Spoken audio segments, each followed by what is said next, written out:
بسم الله الرحمن الرحيم الرحمن الرحيم إن الحمد لله نحمده ونستعينه ونستغفره ونعوذ بالله من شرور أنفسنا ومن سيئات أعمالنا من يهده الله فلا مضل له ومن يضلل فلا هادي له وأشهد أن لا إله إلا الله وحده لا شريك له وأشهد أن محمدا عبده ورسوله وصفيه من خلقه وخليله أدى الأمانة وبلغ الرسالة وجاهد في الله حق جهاده حتى أتاه اليقين فاللهم صل وسلم وزد وبارك محمد وعلى آله وصحبه أجمعين أما بعد اللهم لا سهل إلا ما جعلته سهلا وأنت تجعل الحزن إذا شئت سهلا فسهل أمورنا برحمتك يا أرحم الراحمين. Donc ayyuha al-ikhwa, le cours d'aujourd'hui, Inch'Allah Ta'ala, aura pour objectif d'éclaircir ce qui a précédé au sujet de Ilm al-Khilaf dans le cours précédent. Et de même que nous terminerons dans ce cours, Inch'Allah Ta'ala, la seconde étape que Ahl Sunnati wal Jama'a ont vécu et ont rencontré concernant la science de Usul al-Fiqh. Dans cette seconde étape, Inch'Allah Ta'ala, nous verrons un peu plus de détails sur Kitab al-Mustasfa de l'imam al-Ghazali, al-Mustasfa de l'imam al-Ghazali, rahimahullah ta'ala, et les détails sur le travail que Ahl Sunnati wal Jama'a et l'attention que Ahl Sunnati wal Jama'a ont prêté à ces deux ouvrages-là qui étaient Kitab Taqwim al-Adilla de Abu Zayd al-Dabusi et al-Mustasfa de l'imam al-Ghazali, rahimahullah, et qui s'est occupé de cet effort pour justement tirer ce qui est profitable dans ces ouvrages-là. Puis nous allons terminer par un résumé sur le contenu de cette seconde étape chez Ahl Sunnati wal Jama'a. Mais avant ça, donc nous allons parler de Ilm al-Khilaf. Ilm al-Khilaf, ayyuha al-ikhwa, yu'raf بأنه علم يقتدر به على حفظ الأحكام الفرعية المختلفة فيها بين الأئمة أو هدمها بتقرير الحجج الشرعية. Donc c'est une science par laquelle on peut mettre à l'abri les statuts légaux pratiques, c'est-à-dire les statuts pratiques qui ont été déduits des nusus al-shar'iyya, des textes légaux. Ces statuts pratiques, ce qu'on appelle al-ahkam al-far'iyya, qui sont sujets à divergence entre les savants. Donc cette science-là te permet de mettre à l'abri ton avis. Et elle te permet aussi de les invalider, c'est-à-dire d'invalider et de montrer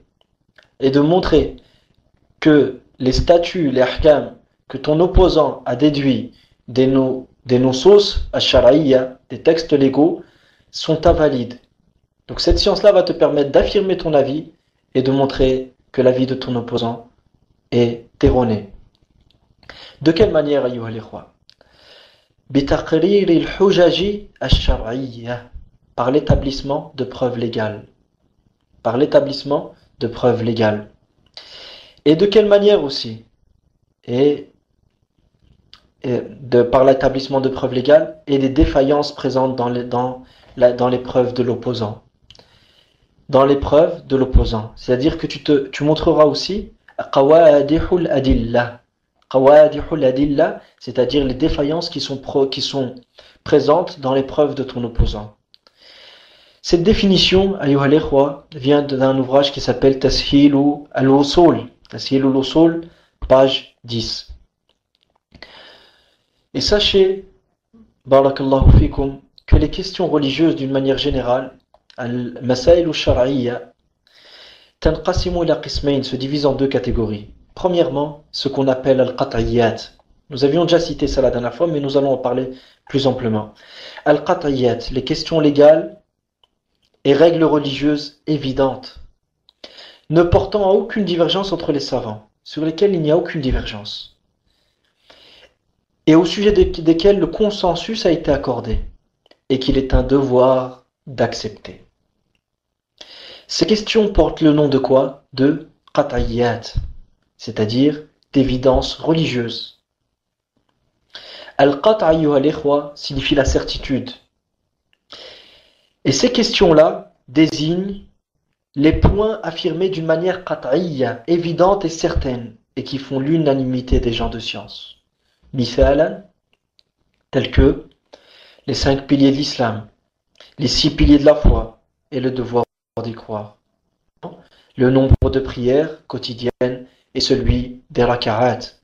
Troisièmement, tahrim zina, la prohibition du zina. Tahrim riba, l'interdiction du riba. Tahrim al-khamr, l'interdiction du vin. Wa tahrim qatl an-nafs allati harrama Allah, et tuer la prohibition de tuer l'âme qu'Allah a rendue sacrée. Ajoutons à ça al-qawa'id al-shar'iyyah التي ينبغي اعتبارها عند دراسة النصوص أو عملية استنباط الأحكام الشرعية المستنبطة. Donc ajoutons à ça les règles légales. Quand on dit règles légales, c'est en affiliation à quoi? À la loi. C'est en affiliation à quoi? À la loi. La loi de qui? La loi d'Allah Ta'ala.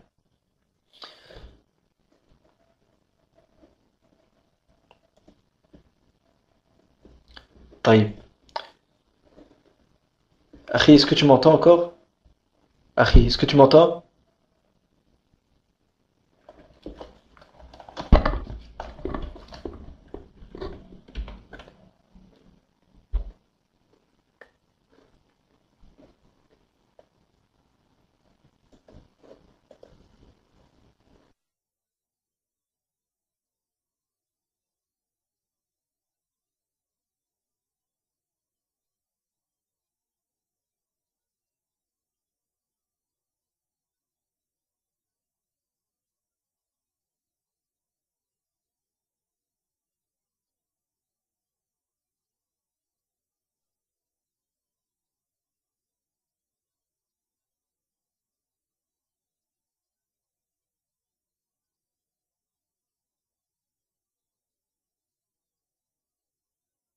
Ces questions portent le nom de qat'iyyat, les évidences religieuses, désignant ainsi les points affirmés d'une manière qat'iyya, certaine et évidente, et qui font l'unanimité des gens de science, tels que les cinq piliers de l'islam, les 6 piliers de la foi et le devoir d'y croire.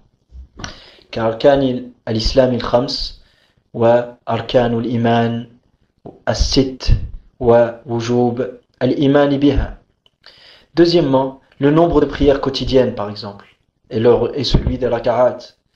Wa tahrimu zina, wa riba, wa al-khamr, wa qatl an-nafs allati harrama Allah. Wa qabla kullin tahrimu ash-shirk billahi azza wa jal. Donc la prohibition du zina, du riba, du vin, la prohibition de tuer l'âme qu'Allah a rendue sacrée, et avant tout, la prohibition de ash-shirk billahi azza wa jal, wal iman bit-taghut, et la foi au taghut. Ajoutons à ça les règles légales à considérer dans la déduction et l'examen des statuts légaux. Al-qawa'id al-shar'iyya, lorsqu'on dit al-qawa'id al-shar'iyya, c'est en affiliation à quoi? C'est en affiliation à la loi. Mais à la loi de qui? La loi d'Allah Ta'ala. Ces qawa'id al-shar'iyya qui doivent être prises en compte, qui doivent être prises en compte dans quoi? في عملية استنباط الأحكام الشرعية المستنبطة, dans la déduction et l'examen des statuts légaux. Dans la déduction et l'examen des statuts légaux. Sachez juste une chose, ayyuha al-ikhwa, c'est que al-hukm al-shar'i, le statut légal, a 2 significations, ou est vu de 2 manières. La définition que al-usuliyyin donne au hukm shar'i est le message d'Allah, le discours d'Allah, khitabullah al-muta'alliq bi af'al al-mukallafin. Le message d'Allah qui est lié aux actions des gens responsables. Donc selon al-usuliyyin, le verset ou le hadith est lui-même un hukm shar'i. Le statut légal selon l'usuliyyin est le verset lui-même. Le hadith est lui-même un hukm shar'i. Al-fuqaha, par après, ont défini al-hukm shar'i, le statut légal, comme étant ma yaqtadihi خطاب الله المتعلق بأفعال المكلفين. Donc al-fuqaha, les juristes, ils ont dit quoi?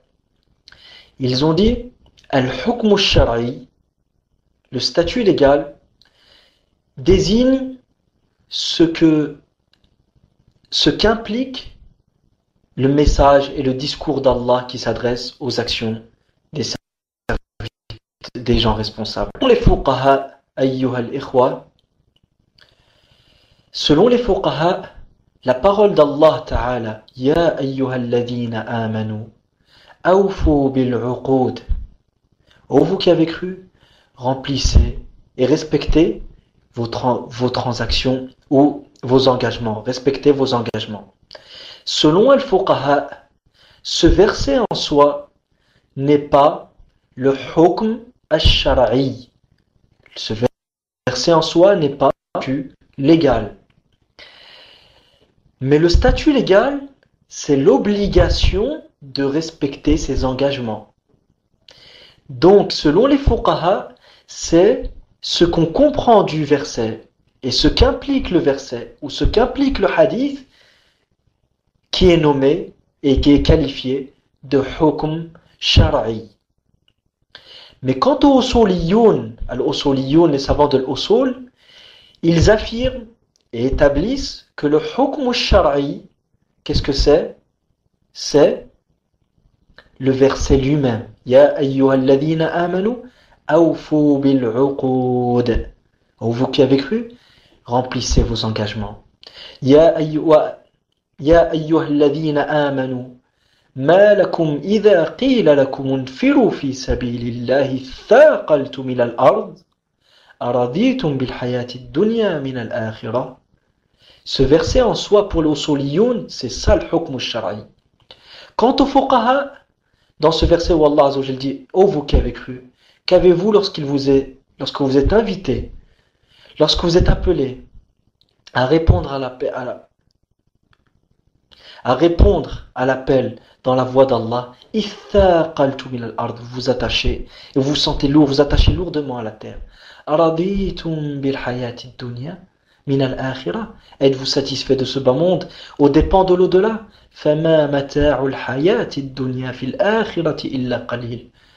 Le plaisir de ce bas monde face à l'au-delà n'est que très peu. Donc selon l'usuliyoun, ce verset est lui-même le hukm al-shar'i. Selon le fuqaha, le hukm al-shar'i, c'est l'interdiction de s'attarder lorsque on est appelé à aller dans la voie d'Allah Ta'ala. Et l'interdiction de s'attacher à dunya, à ce bas monde et au plaisir de ce bas monde lorsqu'on doit accomplir l'obligation religieuse. Donc nous voyons, ayyuha al-ikhwa, la différence entre le hukm al-shar'i chez les usuliyoun et le hukm al-shar'i chez les fuqaha. Simplement, Akhi Fadil Ibn al-Qayyim, j'aimerais que tu retires les points rouges à tout le monde et que chacun puisse exprimer est-ce qu'il a bien compris la distinction entre le hukm al-shar'i chez les usuliyoun et le hukm al-shar'i chez les fuqaha.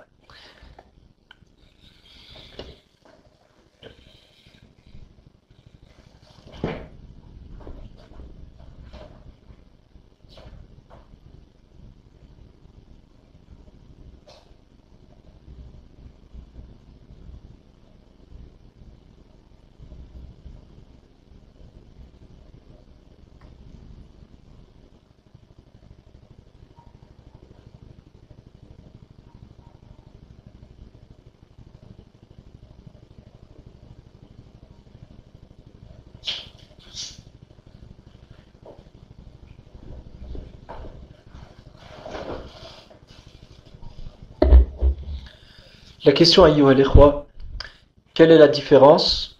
Qu'est-ce qu'un hukm shar'i chez les usuliyoun ou dans la terminologie fi istilah al-usuliyin et le hukm shar'i fi istilah al-fuqaha? Quelle est la distinction entre le hukm shar'i dans la terminologie des usuliyin et le hukm shar'i dans la terminologie des fuqaha? Je vais vous donner un verset et je vous laisse répondre. Allah Azza wa Jal dit Ya ayyuhalladhina amanu يا أيها الذين آمنوا استجيبوا لله وللرسول إذا دعاكم لما يحييكم. Ô vous qui avez cru, répondez à Allah et aux messagers lorsqu'ils vous invitent à ce en quoi se trouve votre véritable vie. Ô vous qui avez cru, répondez à Allah et à son messager lorsqu'il vous invite à ce en quoi se trouve votre véritable hayat, votre véritable vie. Certains mufassirin ont dit c'est le Coran. Certains ont dit le Coran, d'autres ils ont dit c'est le djihad. Il y a eu plusieurs explications et toutes ces explications rentrent dans le cadre de ikhtilaf ou tanawwu'. Donc ce n'est pas un ikhtilaf tadad, donc ce n'est pas une divergence dont les avis les uns s'opposent aux autres, c'est que ce verset englobe toutes ces choses-là. Taïb. Qu'est-ce que le hukm shar'i chez les usuliyoun et qu'est-ce que le hukm shar'i chez les fuqaha? C'est-à-dire ce verset chez les usuliyoun, quel est le hukm shar'i dans ce verset chez les usuliyoun et quel est le hukm shar'i dans ce verset chez les fuqaha? Je vous écoute, Inch'Allah.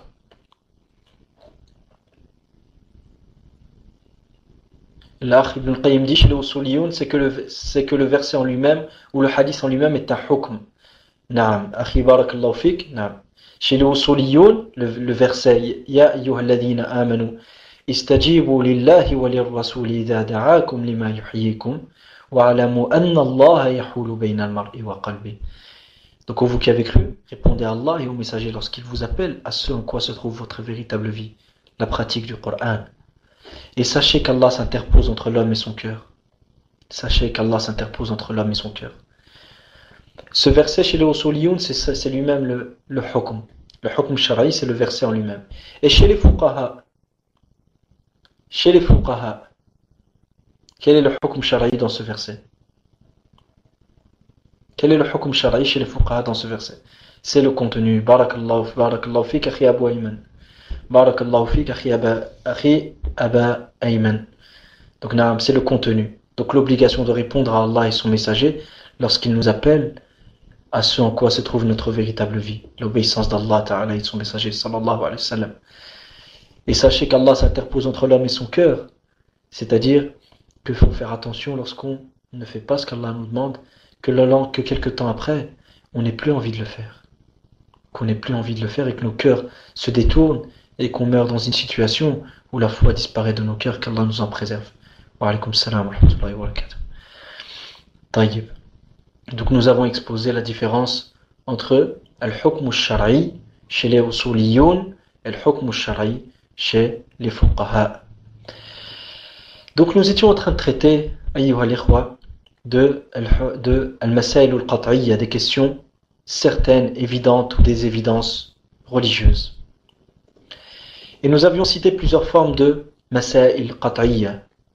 Et nous étions arrivés au qawa'id al-shar'iyya, les règles légales, qui sont à prendre en considération dans la déduction et l'examen des statuts légaux d'ahkam shar'iyya, tels que, parmi ces règles-là, nous avons la règle qui dit La darara wa la dirar.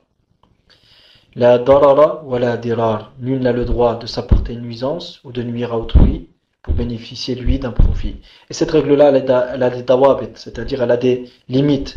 Mais vu que ce n'est pas notre sujet, Inch'Allah, nous n'en traiterons pas pour le moment.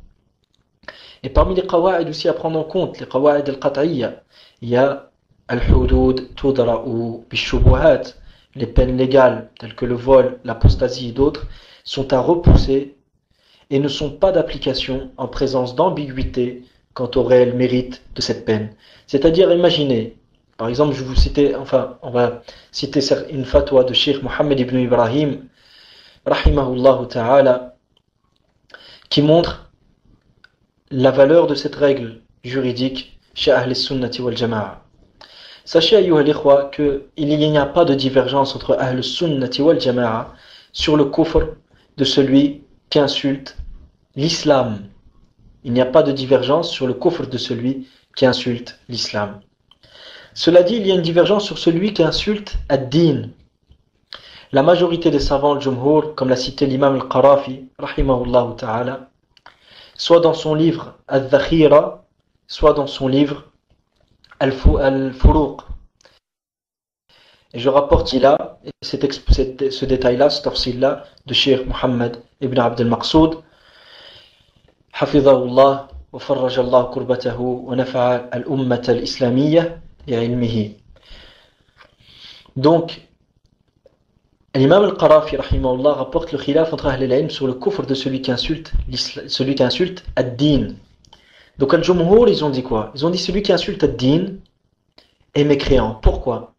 لأن كلمة الدين أو لفظة الدين في حقيقتها الشرعية معناها الإسلام. Donc ils ont dit le terme din dans sa réalité légale, lorsqu'on dit haqiqa shar'iyya, lorsqu'on dit réalité légale, on vise par là une réalité que l'islam, que la loi d'Allah lui a fixée. Donc le terme din dans sa réalité légale signifie l'islam.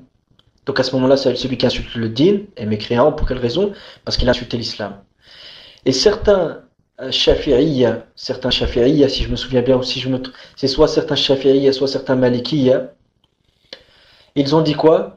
Ils ont dit, celui qui insulte le din, on doit vérifier son objectif. Pour quelle raison? Parce que le terme din, lughatan fi haqiqatihi al-lughawiyya, yutlaqu ala al-khuluq. Donc, car le terme din, dans son sens et dans sa réalité linguistique, signifie ou désigne le comportement et la manière d'être. Donc, ils ont dit, de ce fait-là, celui qui insulte le din n'est pas mécréant, sauf si on sait qu'il vise par là l'islam. Al-Jumhur leur ont répondu quoi? Ils leur ont dit ici, la haqiqa al-lughawiyya, la réalité linguistique n'est pas à prendre en compte, car le shara, la loi, a donné à ce terme-là une signification. Et cette signification-là, nous allons l'appeler haqiqa al-shar'iyya. Al-haqiqatu al-shar'iyya.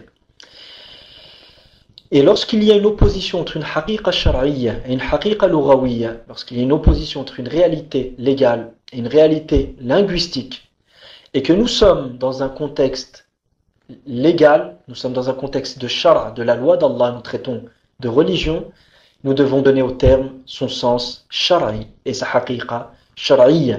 Donc nous devons donner au terme son sens légal et sa réalité légale. Wa alaykum salam wa rahmatullah. L'imam al-Sheikh Mohammed ibn Ibrahim, rahimahullah ta'ala, à son époque, un homme a été accusé d'avoir insulté le din d'un autre homme. D'accord. Puis cet homme qui a insulté le din de l'autre a dit que lorsqu'il a insulté son din, il n'a pas voulu insulter l'islam, mais il a voulu insulter le comportement et la manière d'être de cet individu. Et il n'a pas visé l'islam. Donc le Cheikh Mohammed ibn Ibrahim, rahimahullah ta'ala, a établi une fatwa, dans laquelle il revient à cette règle que nous avons mentionnée, qui est l'une des qawa'id al-shar'iyya al-qat'iyya fi istinbat al-ahkam al-shar'iyya, qui est l'une des règles légales certaines et évidentes, qui fait partie des évidences religieuses à considérer dans la déduction et l'examen des statuts légaux. Donc il est revenu à cette règle pour dire, étant donné qu'ici il y a une shubha et que l'homme prétend ne pas avoir visé l'islam et prétend avoir simplement visé le comportement de cet individu, donc dans ce cas-là, al-hududu tudra'u bishubuhat, les ambiguïtés, les peines légales sont à repousser et ne sont pas d'application en présence d'ambiguïté quant au réel mérite de cette peine. Donc il a dit, cet homme-là, yu'azzar, c'est-à-dire une peine dissuasive doit lui être appliquée, soit des coups, soit des coups de fouet ou d'autres, ou de la prison, pour qu'il ne recommence plus. Et ça, c'est ce qu'on appelle al-ta'zirat. Al-ta'zirat, c'est des peines légales qui n'ont pas de limite dans le shara. Donc ça revient normalement à wali amir al-mu'minin fi dawlati l'islam, aqama Allahu arkanaha wa thabbata Allahu arkanaha Donc c'est Wali al-Amr dans Dawlat al-Islam qui s'occupe de voir quelle est la peine qui convient le mieux à cet individu. Donc simplement je donnais cet exemple pour montrer que al-Qa'ida al-Hududu tudra'u bi-shubuhat est l'une des évidences et des principes qat'i de cette religion. Donc, nous avons cité la fatwa de Cheikh Mohammed ibn Ibrahim rahimahullah ta'ala rahmatan wasi'a. Parmi les qawa'id de shara qui sont à prendre en considération dans l'élaboration des ahkam shar'iyya, nous avons raf'ul haraj wa jalbu taysir, repousser la difficulté et amener la facilité. Cette règle-là, ayyuha al-ikhwa, trouve ses sources dans certains hadiths, tels que le hadith rapporté par l'imam Ahmad, selon Abu Umama, radiyallahu anhu, le prophète sallallahu alayhi wa sallam a dit Inni lam ub'ath bil yahudiyya wala bin nasraniyya walakinni bu'ithtu bil hanifiyyati as-samha walakinni bu'ithtu bil hanifiyyati as-samha Donc le prophète sallallahu alayhi wa sallam dit dans le hadith rapporté par l'imam Ahmad, selon Abu Umama, je ne fus pas envoyé pour prêcher et inviter au judaïsme, ni au christianisme, mais je fus envoyé avec la hanifiyya samha, une religion basée sur le monothéisme pur et l'indulgence et la douceur. Une religion basée sur le monothéisme pur, at-tawhidul khalis, al-hanifiyya, et l'indulgence et la douceur. Ce hadith a pour shahid, a pour témoin, et lorsqu'on dit un shahid, c'est un hadith, c'est une autre chaîne de transmission, c'est un autre sanad, une autre chaîne de transmission, dont le sens, dont les termes sont semblables ou quasi semblables aux termes, normalement doivent être semblables aux termes du même hadith, mais dont le sahabi est différent. Et le mutaba'at, c'est différent, ça c'est dans Mustalah al-Hadith. Al-Mutaba'at, c'est que le sahabi soit pareil, mais les chaînes de transmission qui emmènent à ce matn soient différentes. Donc ici nous avons comme shahid le hadith de Aïcha, toujours rapporté par l'imam Ahmad, où le prophète sallallahu alayhi wa sallam dit فَلْتَعْلَمِ الْيَهُودِ أَنَّ فِي دِينِنَا فُسْحَةً إِنِّي بُعِثْتُ بِالْحَنِيفِيَّةِ السَّمْحَةِ. Que les juifs sachent que dans notre religion il y a une liberté d'action. Que les juifs sachent que dans notre religion il y a une liberté d'action, car je fus envoyé avec la hanifiyya samha.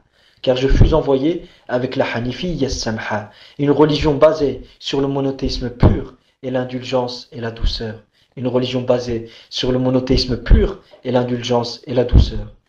Donc ayyuha al-ikhwa, ces deux hadiths-là sont l'une des sources de l'élaboration de cette règle qui dit que raf'ul haraj wa jalbu at-taysir, repousser la difficulté et amener la facilité.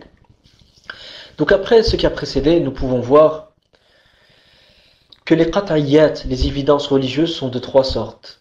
Premièrement, les questions dogmatiques, ce qu'on nomme al-aqa'id. Les questions dogmatiques. Thaniyan, al-furu', les questions juridiques pratiques. Les questions juridiques pratiques, telles que l'obligation de la salat, le nombre de raka'at, et ainsi de suite. Et parmi les aqa'id, al-arkanu al-iman as-sitt, wujub al-tawhid, wal-bara'ati min ash-shirk wa ahli. Et parmi les convictions et les questions dogmatiques, qui font partie des évidences, l'obligation du tawhid et l'interdiction du shirk, et l'obligation de se désavouer du shirk, et de ceux qui commettent ce shirk-là. ثالثا القواعد الأصولية، أي القواعد التي تعتبر أصولا في استنباط الأحكام الشرعية العملية من أدلتها التفصيلية. Donc les questions, les règles de base dans l'élaboration de la jurisprudence islamique. Donc ayyuha al-ikhwa, cette partie n'accepte aucun ijtihad, cette partie qu'on appelle al-qat'iyyat n'accepte aucun ijtihad, ni divergence. Encore plus, elle représente cette partie, les bases et règles de cette religion. Elle représente les bases et les règles de cette noble religion. Ces bases et ces règles qui ne peuvent varier selon l'époque ou le lieu et l'endroit. Ces bases et ces règles ne peuvent varier selon l'époque ou le lieu ou l'endroit. Et ceux qui doutent à leur sujet, c'est-à-dire au sujet de ces qatayyat, se seront opposés à la milla d'Ibrahim alayhi salam, et la milla par laquelle Allah Azza wa Jalla a envoyé son prophète sallallahu alayhi wa sallam. Et ceux qui doutent à leur sujet se sont opposés à la milla, à la religion, et plus précisément, parce que certaines fois, lorsqu'on dit millatu Ibrahim, on vise souvent l'adoration d'Allah et l'abandon du shirk et le désaveu de ceux qui commettent le shirk. Mais ici, ce n'est pas ça que je vise la religion dans son ensemble. Donc ceux qui doutent à leur sujet se sont opposés à la religion, et leurs avis seront refusés et batil, et seront invalides.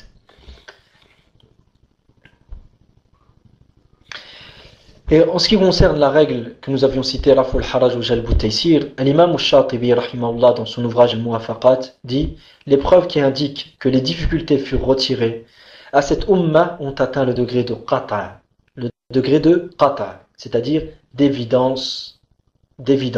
Et je rajoute juste entre parenthèses, religieuse, car nous sommes dans un domaine religieux.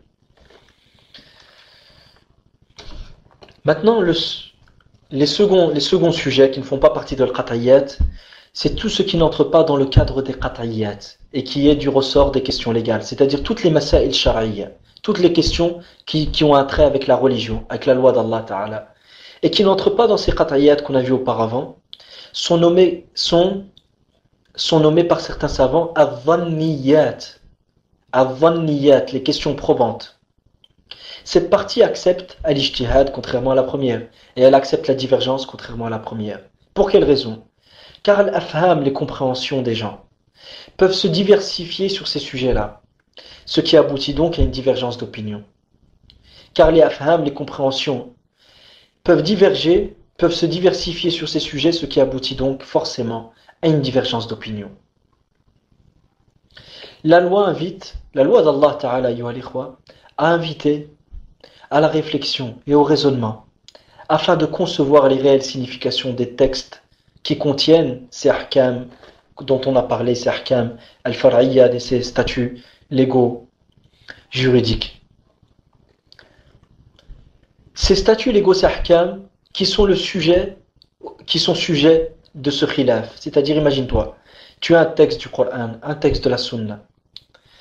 Allah Azza wa Jal t'a demandé autant que possible de mettre ta réflexion, de méditer, de raisonner afin de comprendre l'objectif d'Allah et de son prophète sallallahu alayhi wa sallam. Et comme nous l'avions vu dans le premier cours, c'est la base même de l'apprentissage de cette science qui est usul fiqh, c'est de comprendre murad Allah wa rasoulih, de comprendre l'objectif d'Allah et de son messager sallallahu alayhi wa sallam. Le plus grand objectif que tu puisses avoir quand tu étudies usul al-fiqh, c'est que tu comprennes ce qu'Allah t'a dit et ce que son prophète sallallahu alayhi wa sallam t'a dit. Et c'est ce qui fait la différence, ayyuha al-ikhwa. C'est ce qui fait la différence des sahaba par rapport à ceux qui sont venus après. Comme disait l'imam Cheikh l'Islam Ibn Taymiyyah rahimahullah dans Muqaddimati Usul al-Tafsir, Muqaddima fi kitabihi aw risalatihi, Muqaddimatun fi Usul al-Tafsir, il disait les sahaba étaient les plus proches de la compréhension convenable et correcte de la révélation. Pour quelle raison? Car ils ont vécu à ce moment-là. Et ils savaient, ils parlaient la langue arabe comme elle était, la langue arabe qui était la langue du Coran, comme elle était réellement, avant que les falsifications et que l'étrangeté, et que l'ujma, avant que l'ujma n'entre et ne touche la langue des Arabes, et que l'arabe disparaisse quasiment ou que très peu de gens ne la comprennent réellement, ou ne comprennent ses indications, les sahaba comprenaient convenablement la langue arabe. Et ils comprenaient donc convenablement Allah et son prophète sallallahu alayhi wa sallam. Mais quant à nous aujourd'hui, ou les siècles qui sont venus après l'époque des sahaba radiyallahu anhum, il y a entre nous et la compréhension de l'objectif d'Allah et de son prophète sallallahu alayhi wa sallam dans certains sujets, pas dans tout, parce qu'il y a des sujets ta'wiluha tilawatuha. أو تفسيرها تلاوتها كما قال ابن عباس. Il y a des sujets, leur compréhension ou leur explication, c'est la récitation même. Donc tu n'as pas besoin de chercher, comme ils disent, midi à 14 heures pour comprendre. C'est très très simple. Wa aqimus salah, et accomplissez la prière, la salat, c'est très très simple. Tu n'as pas besoin d'avoir un dico ou quoi que ce soit pour comprendre ça à partir du moment où tu comprends la langue arabe. Et tu n'as pas besoin d'avoir accès au usul fiqh ou à d'autres matières pour comprendre qu'Allah te demande de faire la prière. Cela dit, il y a des sujets qui demandent. Cela dit, il y a des sujets qui demandent un peu plus de réflexion. Donc dans ces sujets qui demandent un peu plus de réflexion, Allah Ta'ala invita à raisonner afin de concevoir les réelles significations de ces textes-là, qui sont porteurs et qui sont le sujet même de ce khilaf entre les gens. Afin d'extraire les ahkam shar'iyya, les ahkam fiqhiyya.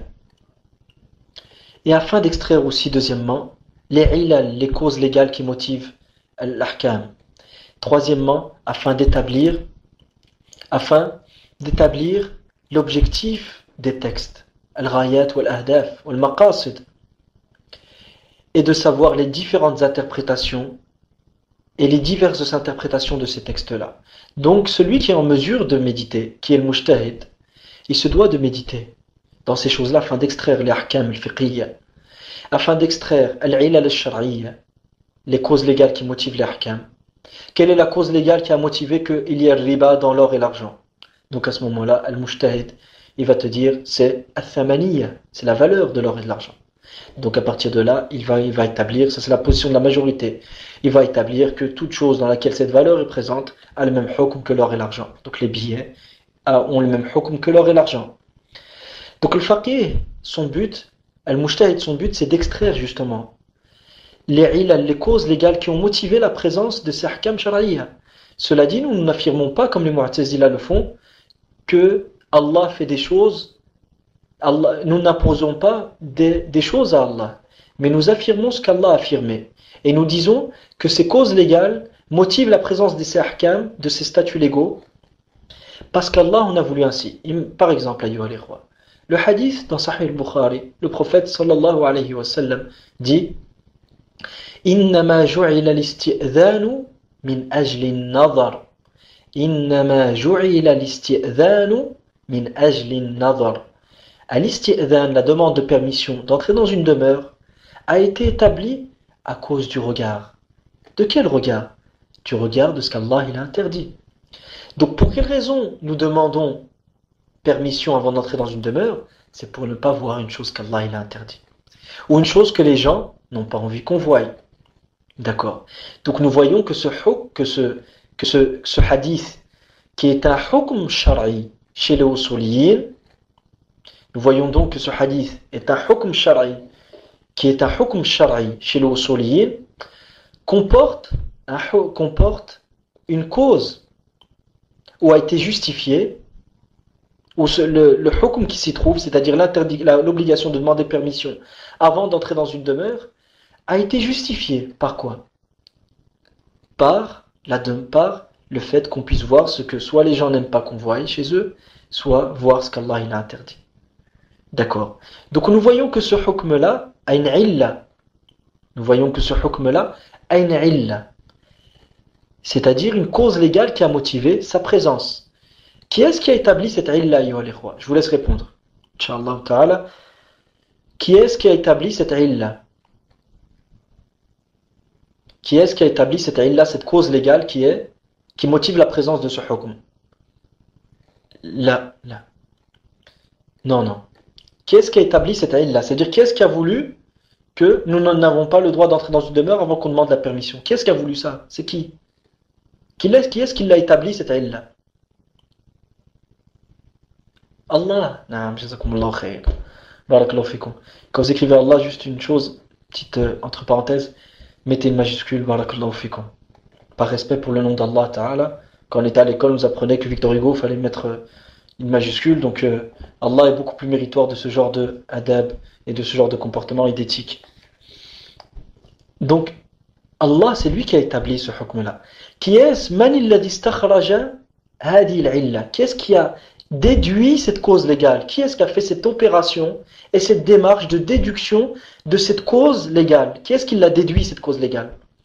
Qui?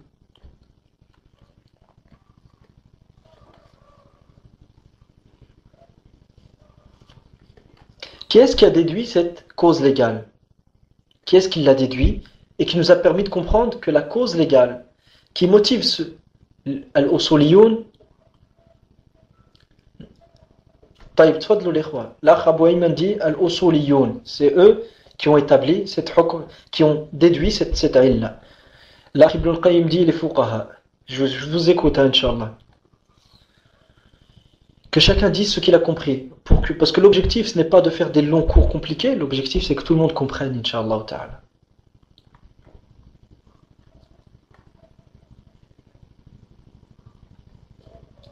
Inch'Allah, j'aimerais qu'il y ait une participation afin que les compagnons qui l'ont vécu, Jazakallahu khairan.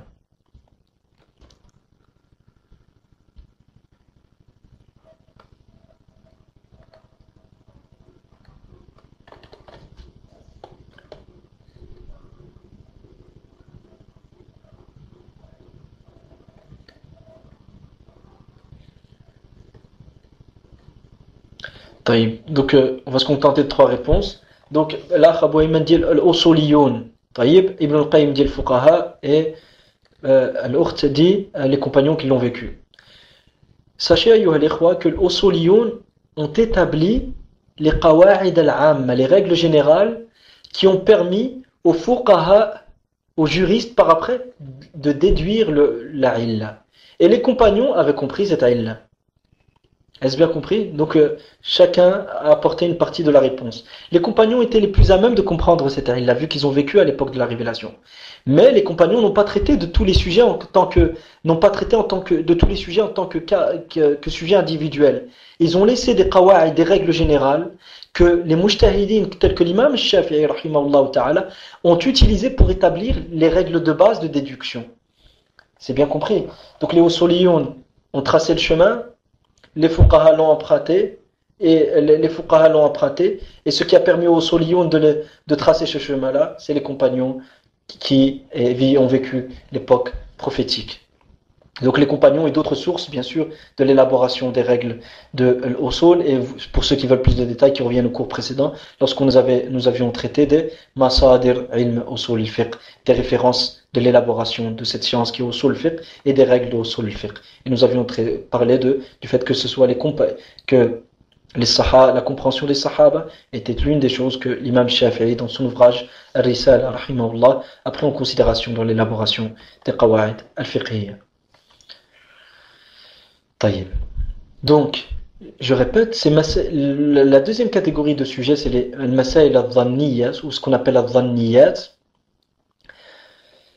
Allah Ta'ala a invité les gens donc à réfléchir et à raisonner afin de concevoir les réelles significations des textes qui porteurs de ces statuts légaux qui sont sujets au khilaf, afin d'extraire les ahkam shar'iyyat premièrement, les ilal, les causes légales qui motivent le hukm, et pour extraire ou exposer aux gens les différentes ou diverses interprétations de ces textes-là, et enfin les objectifs des textes. Est-ce que vous me suivez toujours?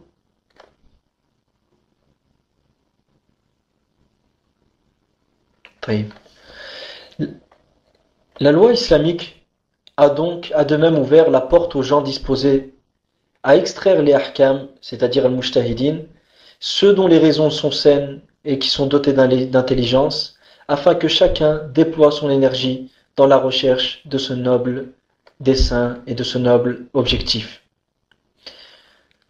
Car notre noble loi a pour finalité de libérer la raison humaine, ayyuha al-ikhwa. La loi islamique a pour objectif de libérer la raison humaine des chaînes qui l'entourent et l'empêche de voir la réalité, l'empêche de voir la réalité à la lumière de la guidée de son Seigneur. Le premier de ces remparts que l'islam est venu retirer est le taqlid et le jumoud, l'immobilité, en blâmant tous ceux qui refusèrent de raisonner convenablement et qui ont soumis les rênes de leur vie au conformisme aveugle et à une immobilité vide de sens. Et la révélation même du Coran, c'est pour ça qu'Allah Azza wa Jalla nous dit Am lahum qulubun la yafqahuna biha. Ils ont des cœurs, mais ne comprennent pas. Wa lahum a'yunun la yubsiruna biha. Et ils ont des yeux, mais ne voient pas. Wa lahum adhanun la yasma'una biha. Et ils ont des oreilles, mais n'entendent pas. Ulaika kal an'ami bal hum adallu sabila. Ceux-là sont tels que des bestiaux, bien plus, ils sont encore plus égarés.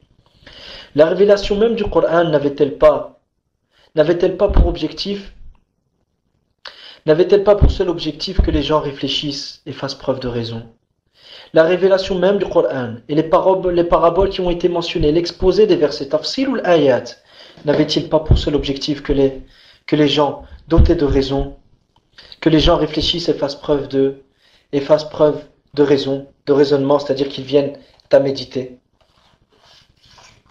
Allah Ta'ala donc nous dit, dans la traduction approximative, dans le verset tout d'abord, il dit وَأَنزَلْنَا إِلَيْكَ الذِّكْرَ لِتُبَيِّنَ لِلنَّاسِ مَا نُزِّلَ إِلَيْهِمْ. Et vers toi nous avons fait descendre le Coran pour que tu exposes clairement aux gens ce qu'on a fait descendre, وَلَعَلَّهُمْ يَتَفَكَّرُونَ, et afin qu'ils réfléchissent.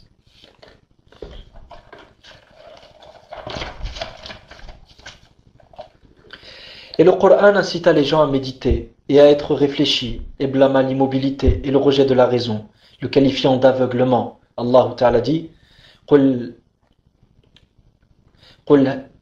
هَلْ يَسْتَوِي الْأَعْمَى وَالْبَصِيرُ أَفَلَا تَتَفَكَّرُونَ. Dis, est-ce que sont égaux l'aveugle et celui qui voit?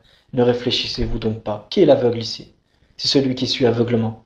Qui est celui qui voit le bon voyant? Qui est-ce? C'est celui qui suit avec preuve. Ajoute à ça qu'Allah blâma le taqlid, le suivi aveugle, qui empêche l'homme d'atteindre la vérité et le dénude de toute bonne compréhension et réflexion. Ce qui était l'une des principales causes de l'égarement des mécréants et leur rébellion et arrogance. Allah Ta'ala nous dit dans la traduction approximative: et c'est ainsi que nous n'avons envoyé avant toi d'avertisseurs en une cité sans que ces gens aient dit: nous avons trouvé nos ancêtres sur une religion et nous suivons leurs traces. Inna wajadana aba'ana ala ummatin wa inna ala atharihim muqtadun. Nous avons trouvé nos ancêtres sur une religion et sur une voie et nous suivrons leurs traces. Ici se termine, ayyuha al-ikhwa, un passage du livre Sab'u Masail, 7 sujets dans Ilm al-Khilaf du professeur Abdelaziz Al-Qari. Ce n'était pas Omar ibn Abdelaziz, excusez-moi, c'est Abdelaziz Al-Qari, enseignant à l'université de Médine en secondaire. Al-Akh ibn al-Qayyim a posé une question: qu'est-ce que Dhanniyat, donc, en résumé? Donc, Dhanniyat, qu'est-ce que c'est? C'est les sujets, les questions religieuses qui sont affirmées d'une manière. Regardez, vous avez deux choses. On a ce qu'on appelle Al-Thubut et on a ce qu'on appelle Ad-Dalala ou Ad-Dilala. Al-Thubut, c'est quoi? C'est l'affirmation. Les versets du Coran sont affirmés d'une manière qat'iyya, sont affirmés d'une manière certaine. Mutawatira. والتواتر يفيد القطع العلم اليقيني كما قال الحافظ ابن حجر وكما هو مقرر عند أهل العلم. Donc, le Coran est affirmé d'une manière certaine et évidente. D'accord. Mais cela dit, les versets du Coran, leur dalala, leur indication n'est pas tout le temps qat'iyya, elle est dhanniya certaines fois. Je vous donne un exemple.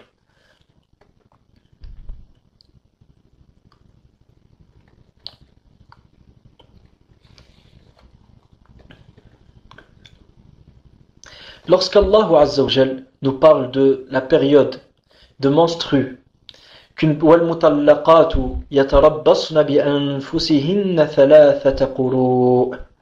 Et les femmes divorcées doivent attendre, c'est-à-dire doivent passer leur période après avoir été divorcées, avant de pouvoir se remarier, pendant 3 quru'. Le terme quru', c'est le pluriel de qur', al-qur'u. Et le terme qur'un a 2 significations: al-hayd wa al-tahara. Al-hayd wa al-tuhr. Al-hayd wa al-tuhr.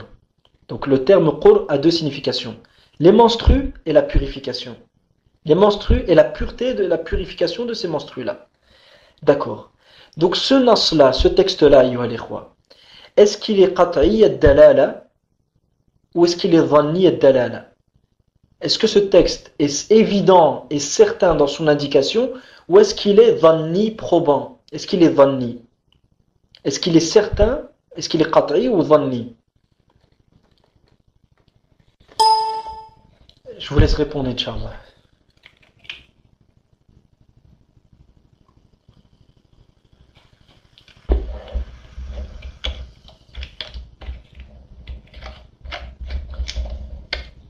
Al-Akh al-Quds, waffaqahullah, dit dhanni.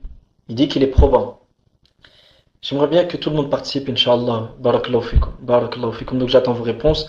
Au moins 4-5 personnes, qu'on voit que au moins tout le monde suit. L'objectif est que tout le monde comprenne, Inch'Allah ta'ala. L'Akh Sami dit, il est traduit sur plusieurs figures, donc dhanni. En fait, il porte plusieurs significations, dhanni.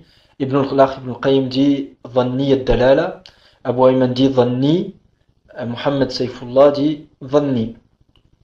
Y a-t-il d'autres personnes qui souhaitent participer?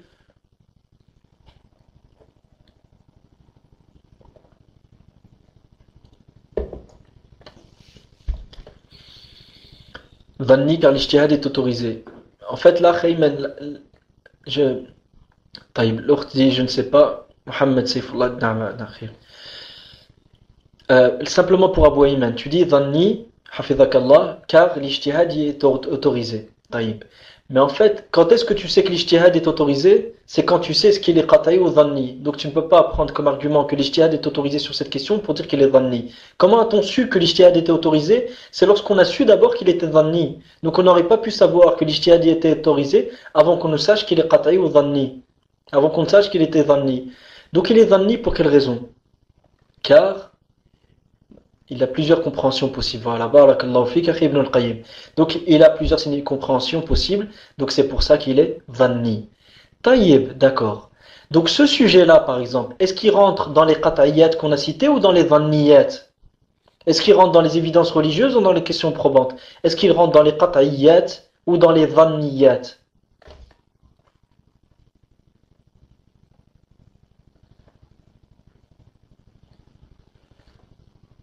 Dans les Ibn al-Qayyim dit dhanniyat, Abu Ayman dit dhanniyat. Je vous écoute, Inch'Allah, pour le restant des frères. Enfin, les frères, s'il y a des sœurs présentes, qu'elles participent, Inch'Allah, marhaban.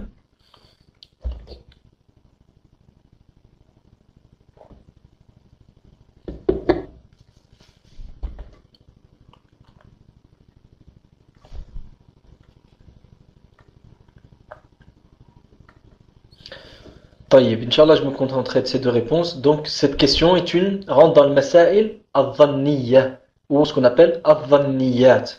D'accord. Donc, est-ce bien compris? Maintenant, je vous donne une autre question.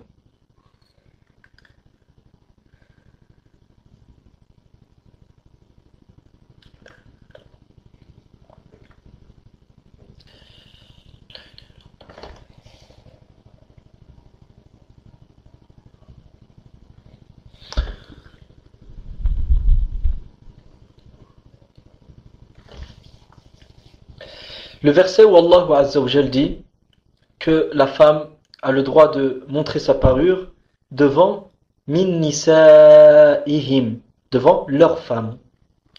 Taïb. Il y a une divergence entre Ahl al-Ilm. Est-ce que les femmes qui sont mentionnées ici, est-ce que certains ont dit, parmi les Shafi'i, ont dit les femmes qui sont mentionnées ici sont les femmes musulmanes simplement. D'autres, ils ont dit c'est les femmes musulmanes et les femmes mécréantes aussi. Il n'y a pas de mal. D'accord. Il y a une divergence donc entre Ahl al-Ilm.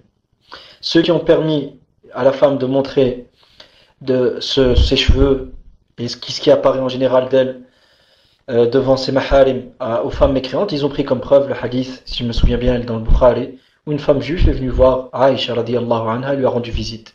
Et ils ont dit donc qu'elle a rendu visite, elle a forcément vu certaines parties que Aïcha montrait aux gens qui faisaient partie de ses maharim. Et parmi ceux qui ont fait cette fatwa, il y a l'ajnad da'ima. Mais ce que nous pouvons remarquer simplement, c'est que dans ce texte-là, Aïcha certes a reçu la visite de cette femme juive, mais il n'est pas mentionné qu'elle lui a montré ces parties. On suppose que, étant donné qu'elle s'habillait comme elle s'habille habituellement, donc elle lui a montré les sèche-cheveux et autres. Ce n'est pas mentionné explicitement. D'accord. Donc cette question-là, est-ce que le texte, donc c'est une supposition, non. Ce texte-là qui est dans le Coran, est-ce qu'il est qat'i ou dhanni? Le texte, hein, l'affirmation, al-thubout, est-ce qu'il est qat'iyya ou dhanniya? Est-ce que le thubout est qat'i ou dhanni? Est-ce que l'affirmation de ce texte, elle est qat'iyya ou dhanniya? Je ne parle pas de la dalala, de l'indication du texte. Je parle de l'affirmation du texte. Là, Abu Ayman dit qat'i. Iyad dit qat'i de même. Ibn al-Qayyim dit qat'i, thubout. Ça va venir pour la suite, Inch'Allah. Donc le texte est qat'i, parce que c'est le Coran. L'indication ad-dalala ou ad-dilala, c'est deux lourats qui sont sahiha. Est-ce que l'indication ad-dalala, est-ce qu'elle est qat'iyya ou dhanniya?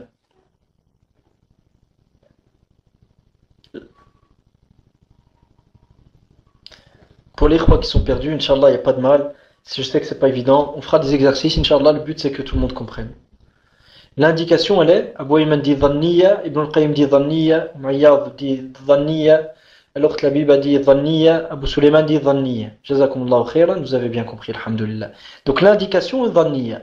Taïeb, ce sujet-là, à partir du moment où le texte est qat'i, thubout, dhanniya, dalala. Est-ce que ce texte, on l'entre dans le cadre des qat'iyat ou dans le cadre des dhanniyat? Est-ce que pas ce texte-là, afwan? Est-ce que cette question, cette mas'ala, c'est une mas'ala dhanniya ou c'est une mas'ala qat'iyya? Est-ce que c'est une mas'ala dhanniya ou une mas'ala qat'iyya?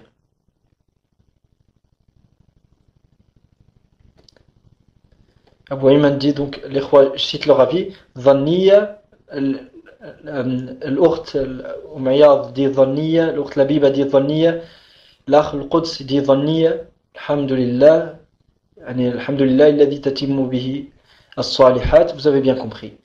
D'accord. Maintenant, je vais vous citer une question. Lorsque vous arrivez en recours dans la salat, à la mosquée, vous êtes arrivé, vous entrez, l'imam il est déjà en recours. Donc, vous ne vous pressez pas, car le prophète sallallahu alayhi wa sallam a demandé de marcher avec sakina, donc vous marchez directement, vous arrivez en recours, vous dites Allahu Akbar et vous rentrez dans la prière. Soit vous dites deux takbir, soit vous incluez le takbir de recours dans le takbirat al-ihram et vous faites le takbirat al-ihram en ayant l'intention aussi d'y inclure takbirat al-recours et vous mettez en recours. Est-ce que vous avez eu la raka'a? Est-ce que vous avez eu la raka'a à ce moment-là?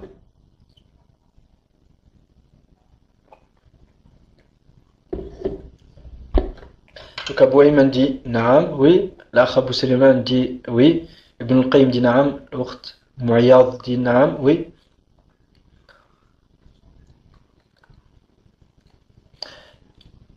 Si tout le monde a terminé, je vais vous poser la question sur ad-dalil, sur la preuve qui vous a amené à cette position-là.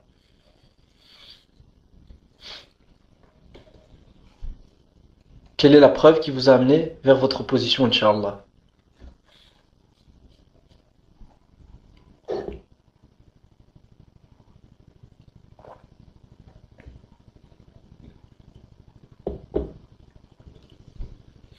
طيب.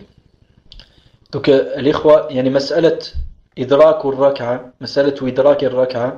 بإدراك الركوع مسألة مختلف فيها بين الجمهور وهم الأئمة الأربعة وبين الظاهرية وغيرهم، وفيما أذكر الظاهرية بعضهم قالوا من أدرك الركوع فقد أدرك الركعة، وبعضهم قالوا من أدرك الركوع الركعة لا تدرك إلا بإدراك القيام ولا تدرك بإدراك الركوع. فسؤالي يعني هل تدرك الركعة بإدراك الركوع؟ فإن قلتم نعم حفظكم الله فما الدليل الذي توصلتم من خلال النظر إليه إلى قولكم حفظكم الله ورعاكم؟ ما ندرك. طيب. Donc l'Ukht Mu'ayyad dit je ne sais plus. L'Akh Abu Sulayman dit man adraka fi ar-ruku' faqad adraka ar-rak'a. Wallahu a'lam. Donc pour le hadith que l'Akh Abu Sulayman a cité, le hadith il est da'if. Le hadith il est da'if. كما ذكره الشيخ محمد ibn Abd al-Maqsoud, où Inch'Allah je vais essayer de revenir pour voir la cause sababu d'af fil hadith. Mais ce hadith là, restons sur l'authenticité de ce hadith. Man adraka ar-rak'a, man adraka ar-ruku' faqad adraka ar-rak'a. Celui qui arrive en ruku', celui qui arrive en ruku' a obtenu la rak'a ou a réalisé la rak'a. Est-ce que ce hadith, il est dhanni ad-dalala ou qat'i ad-dalala? Est-ce qu'il est probant dans son indication ou est-ce qu'il est certain dans son indication? Ad-dalala de ce hadith-là, est-ce qu'elle est qat'iyya ou dhanniya? Donc là, tout le monde peut y répondre, même ceux qui ne connaissent pas le hadith. Celui qui arrive en ruku' a obtenu la rak'a. Est-ce qu'il est dhanni ou qat'i? l'ukhtu Mouyad dit qat'iyya, l'ukhtu Labiba dit qat'iyya, tfadlou. L'akh Mohammed dit qat'i, Abu Ayman dit qat'i. Taïb. Jazakumullahu khair. Donc la dalala ou la dilala, Ibn al-Qayyim dit qat'iyya. C'est l'Arsami dit qat'i. Donc la dalala, elle est qat'iyya. D'accord. Donc c'est un dalil sarih. ولكن الإشكال أنه غير صحيح. الحديث غير صحيح. هو صريح ولكن غير صحيح. طيب. Avez-vous un autre hadith? Donc ce hadith-là, imagine-toi qu'on affirme quelque chose avec. Une autre question, désolé. Imaginez qu'on affirme l'authenticité de ce hadith. Ce hadith-là, est-ce que c'est un hadith mutawatir ou un hadith ahad? Imaginez qu'on affirme l'authenticité de ce hadith. On part du cas où le hadith est authentique. Est-ce que c'est un hadith mutawatir ou est-ce que c'est un hadith ahad? C'est un hadith, Ibn al-Qayyim dit ahad, Umayyad dit ahad, Ibn al-Qayyim dit mutawatir. Là, le hadith il n'est pas mutawatir. Le hadith c'est un hadith ahad, jazakallahu khairan. Donc tayyib, si c'est un hadith ahad, mais sa dalala, son indication, le hadith ahad, est-ce qu'il est dhanni thubut ou est-ce qu'il est qat'i thubut? L'affirmation du hadith ahad, est-ce qu'elle est qat'iyya ou dhanniya? Est-ce qu'elle est certaine ou probante? Tayyib. Donc, c'est quoi la différence entre le qat'i et le dhanni? Le qat'i, c'est ce qui est évident et certain. Justement, on est en train de suivre, Inch'Allah, on est en train d'exposer le sujet sous forme d'exemple. Je veux que tout le monde y participe, et alhamdulillah, à la fin, bifadlillahi ta'ala, tout le monde aura compris, bi'idhnillah. Donc, je demande une chose. Le hadith al-ahad, est-ce qu'il est qat'i ou dhanni? Est-ce qu'il est certain dans son affirmation au prophète, sallallahu alayhi wa sallam, ou est-ce qu'il est dhanni? Taïb. L'ukhtu Mu'ayyad dit dhanni. Taïb. Y a-t-il d'autres?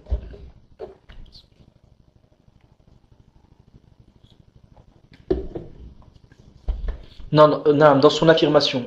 Je parle de ath-thubutu. Ahad, c'est quand il est authentique, c'est ça. Non. Quand on dit ahad, c'est un texte qui n'a pas atteint le degré de tawatur. At-tawatur, c'est quoi? C'est un grand nombre de gens qui rapportent selon un grand nombre de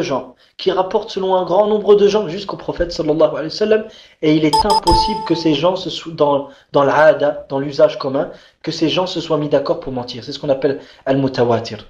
Donc le Coran a été rapporté de cette manière-là, mais la majorité de la sunna, elle est ahadiyya. Al-Quds ahad se divise en trois, al-Gharib, al-Aziz, al-Mashhur. Naam, barakallahu fik akhi al-Quds. En fait, mais que ce soit l'Aziz ou le Gharib ou le Mashhur, ils sont tous ahad. Taïb. Mais l'ahad, est-ce qu'il est dhanni ou est-ce qu'il est qat'i, ayyuha al-ikhwa? Est-ce que le ahad est qat'i ou dhanni?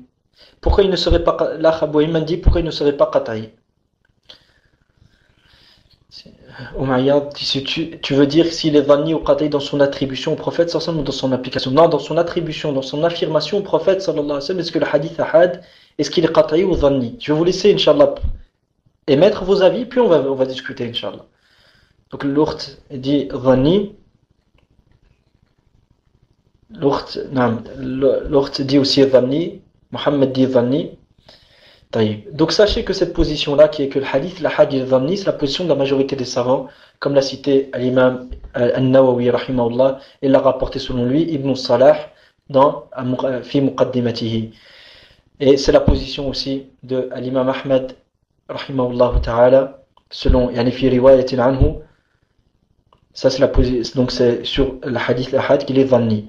Al-Zahiriya, c'est eux qui ont dit que le hadith l'ahad il était qat'i thubut, walakin as-sawab qawl al-jumhur le plus apparent et la parole la plus juste, c'est la position de la majorité des savants, qui considèrent que le hadith, l'ahad, il est dhanni. Pour quelle raison? Car concrètement, tu ne sais pas affirmer que l'un des rapporteurs ne s'est pas trompé. Ça, tu ne sais pas l'affirmer. Tu ne peux pas en être certain. Lorsqu'on dit qu'il est dhanni, ça ne veut pas dire qu'il est tout le temps dhanni, hadith ou l'ahad. Le hadith ahad sur lequel, qui est rapporté par le Bukhari et Muslim, les deux à la fois, il atteint un degré de qat'a. Pour quelle raison? Car la umma, comme dit le prophète sallallahu alayhi wa sallam, la tajtami'u ummati ala dalala, ma communauté ne se réunit pas autour de l'égarement. La communauté s'est réunie et s'est accordée à dire que tous les hadiths qui sont dans le Bukhari et Muslim, excepté à peu près des ziyadat qui sont présentes dans le Bukhari et dans le Muslim, sur lesquels il y a une divergence. L'imam Daraqutni et d'autres n'étaient pas d'accord, mais il y a eu une certaine divergence entre Al-Ilm. Mais en dehors de ces ziyadat-là, tout le reste, le reste du contenu de Bukhari et Muslim, il a eu l'unanimité qu'il est authentique. Taïb. Donc cette unanimité-là vient nous retirer le degré de doute que nous pouvions avoir quant à la possible erreur de l'un des rapporteurs, de l'un des rawi. Et nous retire ce doute-là, donc à ce moment-là, on a quoi? On a face à nous un texte qui est qata'i as-thubut, qui est certain dans son affirmation. Taïb. Donc, ce texte-là, ça, on va voir, Inch'Allah, l'akh Sami dit les Hanafi n'acceptent pas l'ahad. Non, en fait, ils n'acceptent pas l'ahad fi ma ta'ummu bihi al-balwa. Ils n'acceptent pas le texte ahad dans ce qui touche un grand nombre de gens, ou la majorité des gens responsables, le mukallafin, ou un grand nombre de gens responsables, ils n'acceptent pas le hadith ahad. Ça, c'est une autre question, Inch'Allah ta'ala, on en traitera une autre fois. Simplement, ici, ce texte-là, il est ahad, donc il est dhanni. Mais sa dalala, elle est qat'iyya ou dhanniya? On a dit qu'elle était qat'iyya. D'accord, maintenant je vous pose une question. Ici nous voyons un texte qui est dhanni, thubut, qat'iyya dalala. Est-ce que, qui est dhanni dans son affirmation, qat'i certain dans son indication? Est-ce que si on affirme que celui qui arrive en recours, il a rattrapé la raka à partir de ce hadith, est-ce que ce sujet-là, cette mas'ala-là, elle rentre dans le qat'iyyat ou dans les dhanniyat? Est-ce qu'elle rentre dans les qat'iyyat ou dans les dhanniyat? Est-ce qu'elle rentre dans les qat'iyyat ou dans les dhanniyat? Dans les dhanniyat, barakallahu fikum. Donc les khwa disent, l'akh Abou Ayman, l'ukht, l'akhawat disent al-dhanniyat, l'akh Ibn al-Qayyim, barakallahu fik. Donc ils disent al-dhanniyat. Pour quelle raison? Parce que il est dhanni thubut, et il est qat'i, il est certes qat'i ad-dalala, qat'i dans son indication, mais il est dhanni dans son affirmation. Et pour qu'une mas'ala soit dhanni, rentre dans le qat'iyyat, il faut qu'elle soit qat'iyya thubut, qat'iyya ad-dalala. Donc tu as ta réponse, Akhi Ibn al-Qayyim. Pour qu'une question rentre dans le qat'iyyat, il faut qu'elle soit qat'iyya thubut, faut qu'elle soit qat'iyya thubut, qat'iyya ad-dalala. Pour qu'une question, une mas'ala rentre dans le cadre des qat'iyyat, il faut qu'elle soit, le dalil qu'il affirme soit qat'i thubut et qat'i ad-dalala. Est-ce que c'est bien compris, Akhi Ibn al-Qayyim? Est-ce que vous avez tous bien compris? Pour qu'une mas'ala rentre dans le qat'iyyat, il faut qu'elle soit qat'i thubut, qat'i ad-dalala. D'accord. Mais simplement, Inch'Allah, pour alléger un peu les esprits, on va terminer sur une mas'ala fiqhiyya, Inch'Allah ta'ala, qui est mas'alat idrak al-rak'a bi idrak al-ruku'. Donc nous voyons un hadith, man adraka al-rak'a faqad adraka al-ruku'. Celui qui arrive, man adraka al-ruku' faqad adraka al-rak'a. Celui qui arrive en ruku' a obtenu la rak'a. Celui qui rentre dans la prière en ruku' a obtenu la rak'a, ou a rattrapé la rak'a. Donc ce hadith, on voit qu'il est dhanni, thubut, qu'il est sarih, qu'il est clair, mais il est pas sahih, il est daif. Taïb. Est-ce que vous vous souvenez pas que vous avez lu que parmi les arguments d'Al-Jumhur, il y a le hadith de Abu Bakr? Est-ce que vous vous souvenez du hadith d'Abu Bakr? Le hadith où un sahabi radiyallahu anhu, il est arrivé à la mosquée et le prophète sallallahu alayhi wa sallam était en recours et il a fait le takbir, il s'est mis en recours et il a marché, il est rentré dans le rang. Vous vous souvenez du hadith? Puis le prophète sallallahu alayhi wa sallam l'a dit, Zadakallahu hirsan wa la ta'ud. Qu'Allah te rajoute du désir et de l'envie de te rapprocher de lui et de faire le khayr, mais ne recommence pas. Est-ce que vous vous souvenez de ce hadith? Ce hadith-là, il est sahih, ce hadith. Je ne connais pas de divergence sur son authenticité. Taïb. Mais est-ce qu'il est sarih? Est-ce qu'il est qat'i dalala? Et donc, le Jumhur, ils ont dit quoi à partir de ce hadith?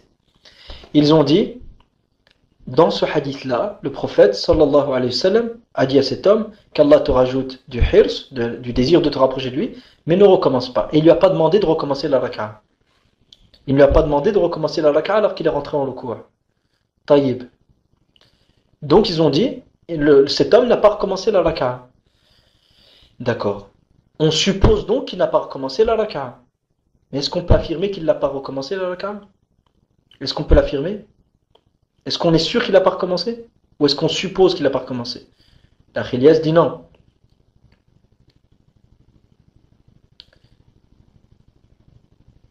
Non, non, Al-Quds, c'est Abu Bakr. Abu Bakr, ce n'est pas Abu Bakr. Donc, on suppose qu'il ne l'a pas fait. On suppose qu'il ne l'a pas fait. Mais est-ce qu'on est sûr qu'il l'a fait?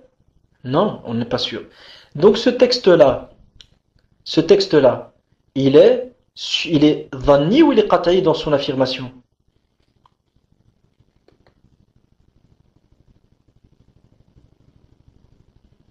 La Khilias dit dhanni, Sahib al-Anfal dit dhanni.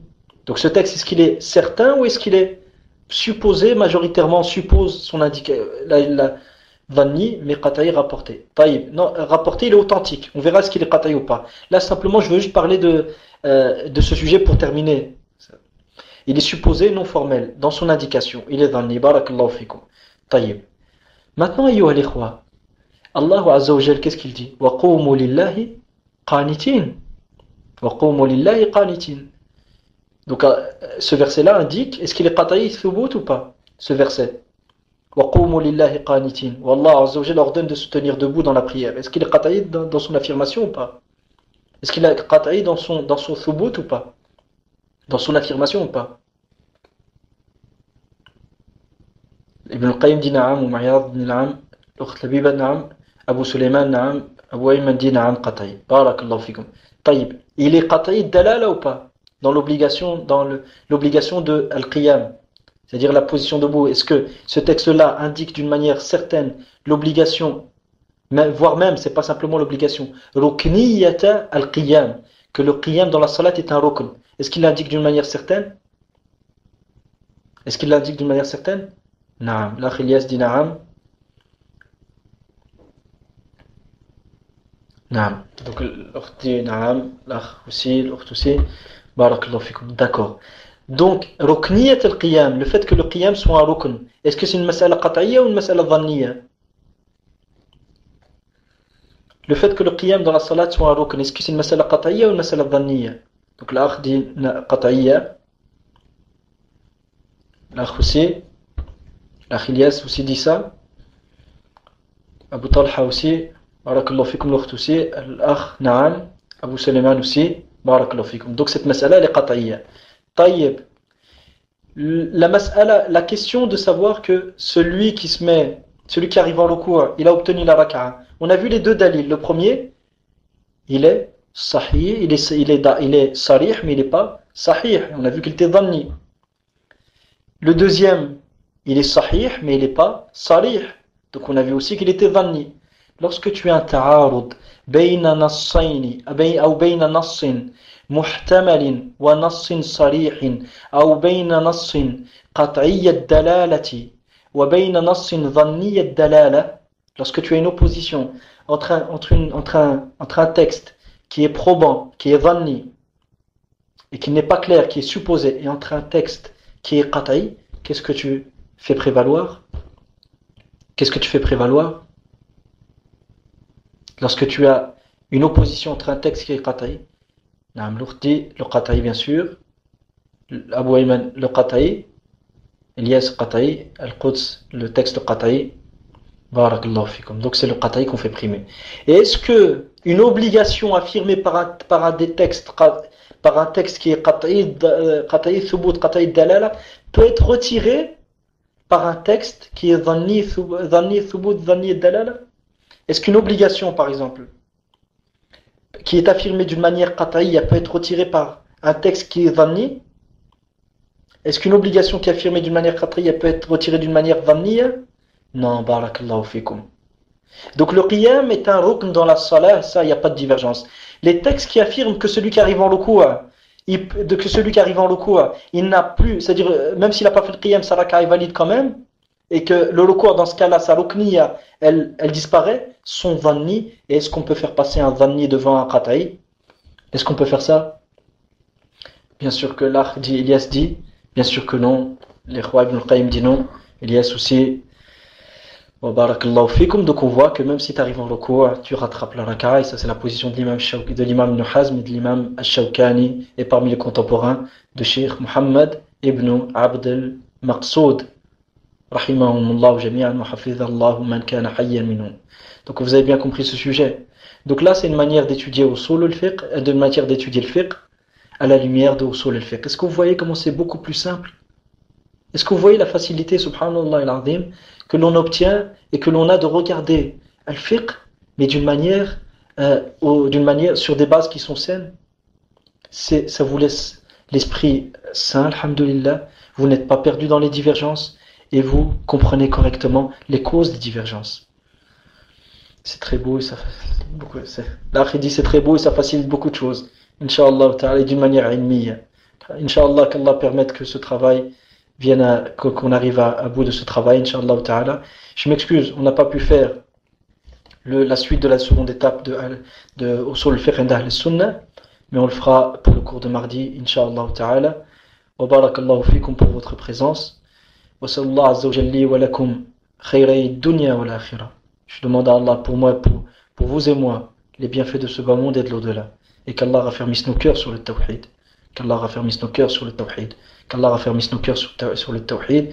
Wa sallallahu azza wa jalla yutahhira qulubana min al-nifaq wa a'malana min al-riya' wa alsinatana min al-kadhib. اللهم انصر من نصر دينك واخذل من خذله ولا تجعلنا من المخذلين ولا من المخذلين. اللهم انصر حفدة الحسين سبط رسول الله وريحانته. اللهم انصره نصرا مؤزرا. اللهم عليك بأعداء الدين فوق كل أرض وتحت كل سماء. اللهم فرج كربة إخواننا وأخواتنا الأسرى. اللهم فك أسرهم وردهم إلى أهليهم سالمين غانمين غير خزايا ولا مفتونين غير مبدلين ولا مغيرين. اللهم اشدد وطأتك على الطواغيت وجنودهم واجعلها عليهم سنين كسنين يوسف. اللهم منزل الكتاب ومجري السحاب وهازم الأحزاب اهزمهم وانصر عساكر التوحيد حماة العقيدة عليهم. اللهم إنك ولي ذلك والقادر عليه وليس ذلك عليك بعزيز وإنك على كل شيء قدير وبالإجابة لجدير. وصل اللهم على نبينا محمد وعلى آله وصحبه أجمعين والحمد لله رب العالمين.